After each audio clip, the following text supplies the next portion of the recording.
10월 21일 새벽기도의 말씀입니다.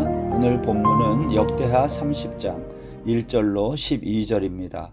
히스기야가 온 이스라엘과 유다의 사람을 보내고 또 에브라임과 므낫세의 편지를 보내어 예루살렘 여호와의 전에 와서 이스라엘 하나님 여호와를 위하여 유월절을 지키라 하니라.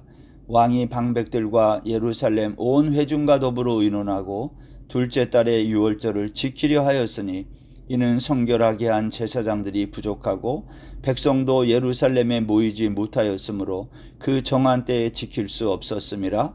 왕과 온 회중이 이 일을 좋게 여기고 드디어 왕이 명령을 내려 브엘세바에서부터 단까지 온 이스라엘에 공포하여 일제히 예루살렘으로 와서 이스라엘 하나님 여호와의 유월절을 지키라 하니 이는 기록한 규례대로 오랫동안 지키지 못하였음이더라.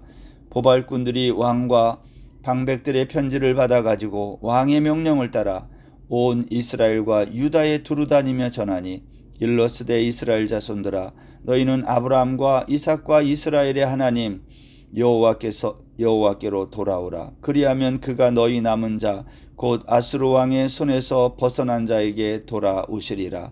너희 조상들과 너희 형제같이 하지 말라. 그들은 그의 조상들의 하나님 여호와께 범죄하였으므로 여호와께서 멸망하도록 버려두신 것을 너희가 똑똑히 보는 바니라. 그런즉 너희 조상들같이 목을 곧게 하지 말고 여호와께 돌아와 영원히 거룩하게 하신 전에 들어가서 너희 하나님 여호와를 섬겨 그의 진노가 너희에게서 떠나게 하라. 너희가 만일 여호와께 돌아오면 너희 형제들과 너희 자녀가 사로잡은 자들에게서 자비를 입어 다시 이 땅으로 돌아오리라. 너희 하나님 여호와는 은혜로우시고 자비하신지라. 너희가 그에게로 돌아오면 그의 얼굴을 너희에게서 돌이키지 아니하시리라 하였더라. 보발꾼이 에브라임과 므낫세 지방 각 성읍으로 두루 다녀서 스불론까지 이르렀으나 사람들이 그들을 조롱하며 비웃었더라.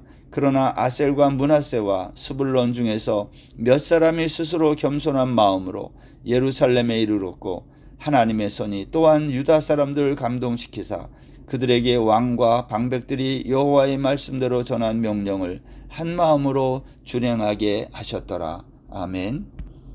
히스기야 왕은요, 성전을 정화하는 이 모든 일들을 잘 마친 다음에 온 백성과 같이 유월절을 지키려고 했습니다. 그래서 유다뿐만이 아니라 저 북이스라엘에도 사람들을 보내서 보발꾼들을 보내서 다 초청을 하는 겁니다. 너희들 다 와서 이 유월절 절기를 지키라 라는 겁니다. 근데 오늘 여기 본문에 이러한 얘기가 나와요. 2절 말씀입니다. 왕이 방백들과 예루살렘 온 회중과 더불어 의논하고 둘째 달에 유월절을 지키려 하였으니 이는 성결하게 한 제사장들이 부족하고 백성도 예루살렘에 모이지 못하였으므로 그 정한 때에 지킬 수 없었음이라. 여기는 유월절 절기를 지키는 그 날짜에 대해서 말을 하는데, 여러분 원래 유월절 절기는 정월 1월달 14일 날 지키는 거거든요. 근데 첫째 달 14일 첫째 달에 못 지키게 된 거예요. 왜냐? 제사장들도 부족하고 성결한 제사장, 유월절을 지키기 위해 제사장들도 성결하게 해야 되거든요. 근데 준비된 제사장도 부족하고 또 백성들도 다 흩어져 가지고 예루살렘에 다 모이지 못했기 때문에 이때 지킬 수 없었던 거예요. 여러분, 규정한 날짜에 지키지 못하면 어떻게 될까요? 여기 5절 이하에 보면 왜 유월절 절기를 제때에 지키지 못했는지 이유를 또 설명하는데, 그동안 오랫동안 지키지 못했기 때문에 갑자기 다시 유월절 절기를 지키려고 하니까 사람도 없고 준비된 것도 부족하고, 그래서 오늘 히스기야 왕이 어떻게 이 문제를 해결하는지가 본문에 기록이 되어 있는 겁니다. 히스기야는 첫째 달이 아니라 한 달을 늦춰서 둘째 달에 유월절을 지키려고 했다. 오늘 그렇게 성경이 말하고 있습니다. 여러분, 우리가 율법에 규정된 대로 유월절 절기를 지키지 못할 때는 이렇게 한 달을 늦출 수도 있는 걸까요? 여러분, 성경에 보면 이 한 가지 예가 민수기 9장에 나와요. 민수기 9장에 보면 애굽에서 나온 이스라엘 백성들이 첫째 달에 이제 시내 광야에서 유월절을 정한 기일에 지키라. 하나님이 말씀하셨기 때문에 그것을 지키게 됐어요. 근데 거기 어떤 일이 일어났냐면 어떤 사람의 시체로 말미암아 부정하게 돼서 그 사람이 유월절을 지킬 수 없게 됐다는 거예요. 그래서 모세에게 나와서 말을 해요. 우리는 사람의 시체로 말미암아 부정하게 되었는데 우리가 유월절 절기를 지키지 못하게 됐다는 거예요. 어떻게 하면 좋겠느냐? 그때 모세가 뭐라고 말했는지 아십니까? 모세가 이렇게 말을 해요. 기다려봐라 하고 하나님께 물어요. 여호와께서 너희에게 대하여 어떻게 명령하시는지 내가 들으리라. 모세가 마음대로 그럼 너는 안 돼 이렇게 딱 자른 게 아니라 하나님께 물어보는 거예요. 하나님, 이럴 때는 어떻게 해야 됩니까? 그리고 돌아와서 그 사람에게 뭐라고 말했는지 아세요? 민수기 9장 10절에 보면 이런 말씀이 있어요. 이스라엘 자손에게 말하여 이르라. 하나님이 말씀하는 거죠. 모세에게. 너희나 너희 후손 중에 시체로 말미암아 부정하게 되든지 먼 여행 중에 있다 할지라도 다 여호와 앞에 마땅히 유월절을 지키되, 시체로 말미암아 부정하게 됐든지 먼 여행 중에 있어서 올 수 없든지 그래도 다 지켜야 된다는 거예요. 다만 11절 둘째 달 14째 날 해질 때에 그것을 지켜서 어린 양의 무교병과 쓴나물을 아울러 먹을 것이요. 지키긴 지키되 그 다음 달에 두 번째 달 14째 날에 유월절을 지키라고 말씀하고 있어요. 무슨 말이냐면 유월절이 지킬 수 없는 사람 그 날짜에 안 지켜도 되는 게 아니라 날짜를 옮기는 거예요.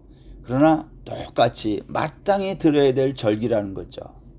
여러분, 유월절이 뭐길래 이렇게 한 달 늦추면서 날짜를 조정해 가면서까지라도 반드시 지켜야 될까요? 유월절은 이스라엘 백성들의 정체성 같은 거죠. 오늘날 그리스도인들에게 유월절은 어떤 의미가 있나요? 우리를 구원해 주신, 우리가 구원받은 그러한 절기인 거예요. 이거 우리의 정체성인 거죠. 어린 양의 피로 말미암아 구원받은 우리, 예수 그리스도의 십자가로 말미암아 구원받은 우리, 그것을 기억하는, 그것을 기념하는, 정체성을 확인하는 아주 중요한 절기인 거죠. 이것은 반드시 너희들이 지켜야 된다는 거예요. 다만 너희들이 오랫동안 이 유월절 절기를 지키지 않다가 갑자기 지키려고 하니 사람도 부족하고 준비된 사항이 안 되니까 두 번째 달 유월절을 지키도록 오늘 히스기야가 말하고 있습니다. 오늘 본문의 두 번째 얘기는 그 유월절을 지키기 위해 보발꾼들에게 이제 초청장을 다 보내는 거예요. 전국에. 그러면서 너희들이 여호와께로 돌아오라는 겁니다. 너희가 돌아오면 하나님은, 여호와 하나님은 은혜로우시고 자비하신 분이기 때문에 너희들이 여호와께로 돌아오면 하나님께서 얼굴을 너희에게 돌이킨다는 거예요. 다시. 여러분, 하나님은 어떤 분이시냐?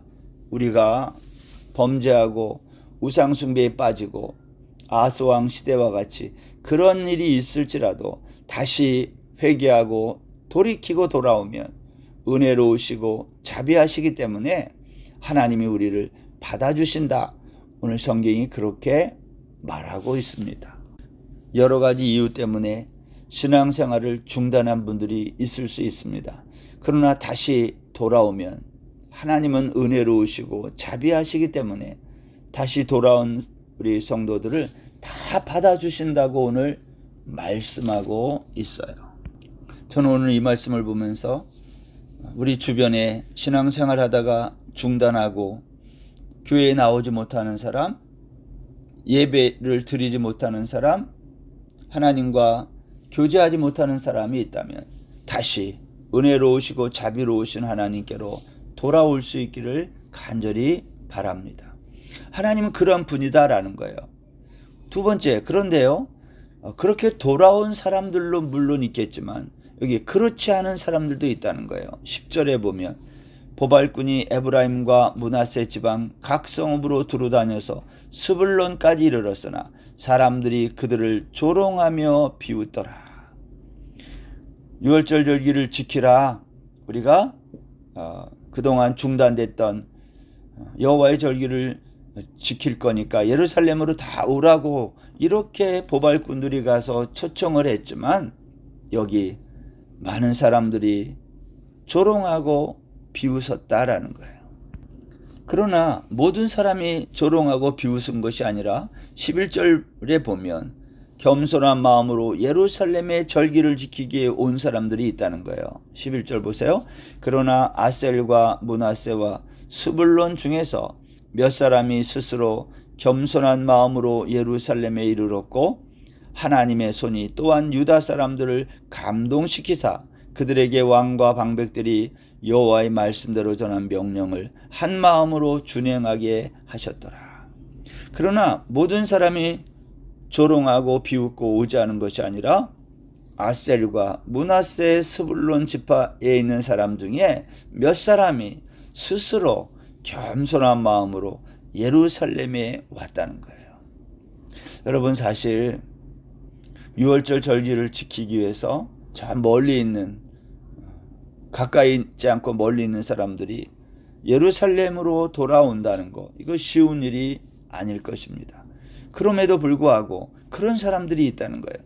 조롱하고 비웃는 사람만 있는 것이 아니라 겸손한 마음으로 예루살렘에 돌아와 유월절 절기를 지키는 사람들이 있었다. 그런데 12절에서 뭐라고 말하냐면 하나님의 손이 또한 유다 사람들을 감동시켰다. 여러분, 므낫세나 스불론이나 아셀, 이 사람들은 다 이스라엘에 속한 사람들 아닙니까? 그 사람들 중에서도 돌아온 사람이 있고 또 하나님의 손이 유다 사람들을 감동시켜서 방백들이 하나님의 말씀대로 전한 명령을 한 마음으로 준행하도록 했다.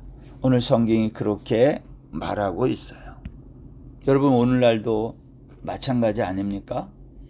오늘날도 하나님의 이 구원의 메시지를, 초대장을 받았지만 그것을 거부하고 조롱하고 비웃는 사람들도 있지만 그렇지 않고 몇 사람이라도 스스로 겸손한 마음으로 이 초대에 응하는 사람들이 있다는 겁니다. 하나님의 말씀은요, 예수님 당시도 그랬고 지금도 그렇고 하나님의 진리의 말씀은 세상에서 환대받지 못하고 거부당할 때가 많아요. 왜 그렇다고 그랬어요? 하나님의 진리의 말씀은 우리 인간의 본성과 거슬려요. 그래서 하나님의 복음을 듣게 되면요, 사람들이 두 종류의 반응을 보이게 됩니다. 굉장히 긍정적으로 호의적으로 겸비한 마음으로 회개하고 돌아오는 사람이 있는가 하면 반대로 거부하고 거절하고 오히려 우리를 그냥 놔두지 않으려고 우리를 핍박하는 이 두 종류로 나눈다는 거죠. 복음이 그러한 반응을 보이는 거예요. 예수님 당시에도 그랬고 오늘날도 마찬가지예요. 복음이 선명하면 선명할수록 반응은 딱 둘로 나누게 돼 있다. 우리가 성경을 통해 그것을 알 수 있습니다. 사랑하는 여러분, 오늘도 하나님의 말씀이 세상에서 환영받기도 하고 또 거부당할 때도 있지만 하나님이 준비해둔 구원하기로 작정된 사람들이 있다는 걸 기억하고 그들에게 이 복음을, 하나님의 말씀을 전하는 일에 우리가 온 힘을 다해야 될 줄로 믿습니다. 히스기야 왕이 그 일을 한 거예요. 유다뿐만이 아니라 북이스라엘의 모든 사람들에게도 보발꾼을 보내서 유월절 이 절기를 지키도록 초청한 히스기야의 이 모습, 우리가 본받고 우리도 이 일을 위해 힘을 모으는 거룩한 한 날 되시기를 주의 이름으로 축원합니다. 기도하겠습니다. 하나님 아버지, 히스기야의 성전 정화와 또 유월절 절기를 지키는 이 일들을 통해 하나님의 나라 회복을 우리가 바라봅니다. 진리의 말씀이 증거될 때 조롱하고 비웃는 사람만 있지 않고 스스로 겸손하여 돌아오는 사람이 있음을 기억하고 우리 주변에 아직도 말씀을 들어야 될 자가 있는 것을 기억하고 그들에게 이 복음을 힘있게 증거하는 우리 모든 성도들 되게 하여 주옵소서. 예수님의 이름으로 기도드립니다. 아멘.